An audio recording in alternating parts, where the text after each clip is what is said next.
Hello ladies and gentlemen, and welcome to a Thursday evening episode of Ted's Cellar with me, your most gracious host Ted. It is currently 11 past 9 in the evening on the 4th of May 2023.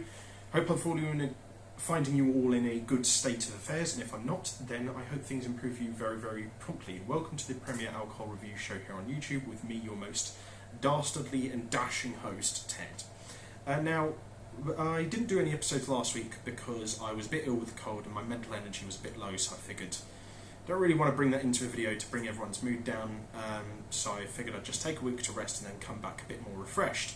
Now, I've just had a very productive day of having an 8-hour shift at work, then going for a possible house viewing, getting a haircut and the beard trim, doing a bit of shopping and then baking a carrot cake. So I've done quite a bit today, and now what do we all like to do at the end of a hard day's work? Well, have a shower, have a little bit of a pamper, and have a nice bit of a plop to let the nerves settle down, as it were. And today we're going to be taking a look at a drink from a brewery that we looked at once a long, long time ago, back in Season 2 in 2021, which is from McEwan's, who are a very old classical Scottish brewery who were set up, I believe, in about 1856. So they've been around for a good old while, like a lot of old British, Scottish, Welsh, English and Irish breweries. You know, they've beaten around the bush, as it were. But it says here on this bottle that that McEwan's won the International Brewing Awards in 2019, and they got a gold medal winners stamp of approval there, as you can see right there. So that's pretty solid stuff. And the beer we're going to be taking a look at from them today is McEwan's Champion. Now that is very sort of like just out there, it's just simple, you know what you're getting into. This is a proper classic, straight up Scottish ale, and I like it when sort of British and Scottish and Irish and Welsh ales and beers are just sort of very sort of like, just like that, just classic, just I just love this style of bottle. So straight away I'll give the design of the bottle and the label a good 10 out of 10. It's sort of very classically Scottish, very classically Caledonian. Love it, love it, love it. This bottle, by the way, was £1.85 from Sainsbury's, so give it a shot there if you're interested. It's 7.3% alcohol volume, so it's got a bit of a hoof to it, but not a massive amount compared to some other British and Scottish ales I've had in the past. So yeah, I do really like the design of the label here. It says on the back as well, brewed specifically as a competition entry to the International Brewing Awards in 2019, then going on to take first place. Champion was the obvious name for this outstanding premium beer. With a rich, strong and unique sweet and fruity character, Champion is a firm favourite in the McEwan's range. And yeah, it seems to be pretty well reviewed. I mean, I'm looking on the beeradvocate.com, and it says here that it's ranked 38th out of Scottish ales, and Scotland's got a pretty good track record, I think, of making beers, so that's not bad. That's pretty good stuff. So yeah, I mean, I'm looking forward to this. I'll get a glass quickly to pour this into, which of course I should have done beforehand, Ted. Oh yes, I know. I've got the perfect glass for it, actually. A glass with the emblem of Arbroath, which is a classic old lower tier Scottish football club. Not too long ago, they were, I think they still might be the only semi-professional team in the Scottish Championship. That might have changed since, so don't quote me on that. But yeah, I've always had a bit of a soft spot for Arbroath, and I do like their crescent as well, so it's very handsome. But anyway, let's have a pop this sucker open and see what our first impressions are like by giving it a quick sniff now. Oh, that's got a good nose. Oh, very nice. Oh my goodness. It's got that crispiness of like, you know, sort of lager. But then it's got like this slight Auburn sort of smell that you'd expect of like a dark or red ale, and then it's just got this really nice crisp beer, like I struggle to describe it. It's such a sort of like refreshing, smooth, serene nose, but it's not necessarily hoppy or more barley-ish. It's just It's so unique. It's lovely. It smells beautiful. It does have barley in it, but it doesn't smell like your typical barley-based beer. It's really unique. That's a lovely nose. Yeah, honestly, a good 10 out of 10 for the nose there. I'll try and see if it smells any different in the glass. Oh, it's quite dark, actually.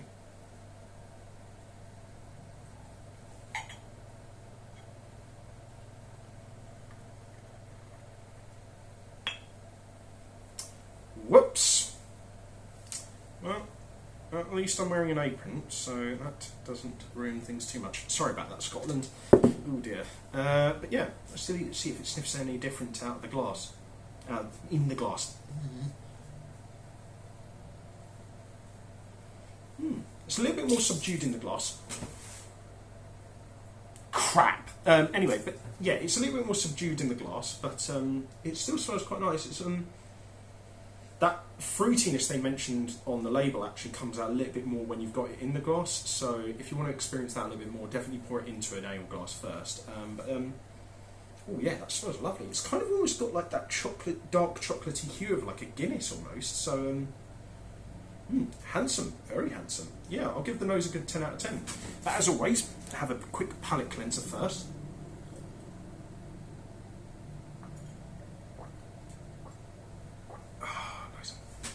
Alright, and then on to the most important part of the video, which is to see what this sucker tastes like. So, to everyone at home, bottoms up.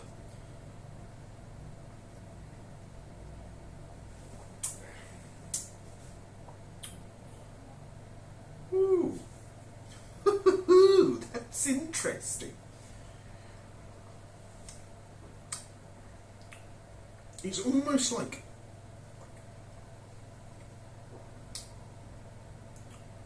It's almost like they're combining the best parts of like Belgian Trappist beer, British sort of dark beer, and then like Scottish ale.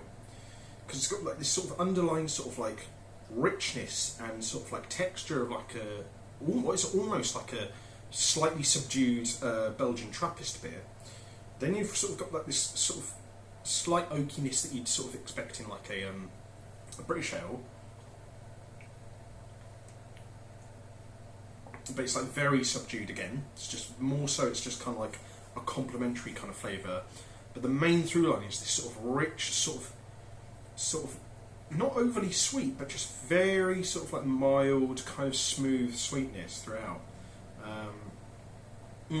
Yeah, no, it complements everything really nice. Like the oakiness almost isn't there. It's just sort of very like on the faintest tints of like the outskirts of the flavour, and then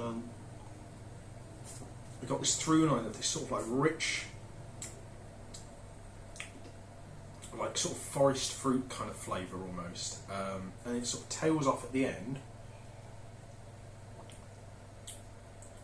into like a little bit more of an oakiness, but still quite fruity flavour. It's like very consistently fruity throughout, but like with different sort of like complementing sort of like side flavours throughout as well. So it's like, it's an interesting set of like emotions that you go through. It kind of feels like walking through a forest, like picking some natural berries, and then sitting down for a nice beer at the end of the footpath on the other side of the forest. And that's the kind of impression it gives me. And but it's like not. The thing is, right, I don't think necessarily like vibrancy or like dullness is necessarily a bad thing in beers like this. But it's like, I feel like if you're going to go for one style, you need to go for it the whole way, or combine the two in the way that sort of like doesn't clash with each other. Here they've definitely gone for sort of like the more sort of like mellow sort of kind of flavour, where it's a bit more subdued, and they've done it really, really well. Yeah, I can definitely see why this won that award. Nice stuff. And it doesn't taste like it's 7.3% either. Like, this tastes like a nice sort of chilled out 5% beer.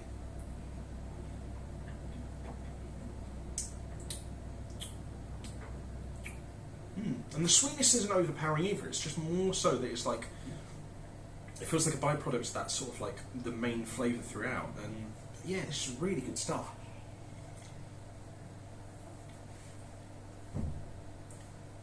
There's a slight aspect to the flavour that I'm not sure about. I can't really put my finger on it.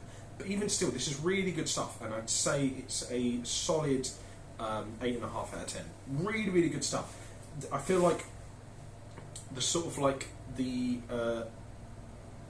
aspect of the flavour that makes me feel like I'm drinking a Belgian Trappist beer could be toned back a little bit. You could add in a little bit more oakiness, a bit more of a smoky aftertaste, and then I think this would really be damn near perfect. As it is though, I think like an 8.5, 8.6 out of 10 is really solid, and I can totally see why this won the Gold Beer Award at the 2019 festival. It's really thoroughly deserving of it. There's just a few tweaks, but really, honestly, they're not major tweaks, and I think like as it is on its own, as it is right now, it's still well worth trying, and I'd gladly go out of my way to get this again, because for the price it is as well, it's not, you're getting a good beer. So yeah, solid 8.5 to 8.75 I think out of 10. So yeah, really nice stuff. Anyway, if you guys like this video, leave a like, share and subscribe. If you have any suggestions for future episodes of Ted's Brew Cellar, let me know in the comments section down below.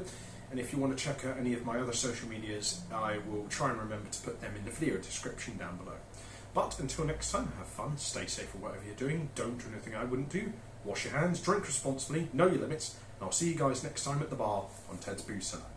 Bye bye for now.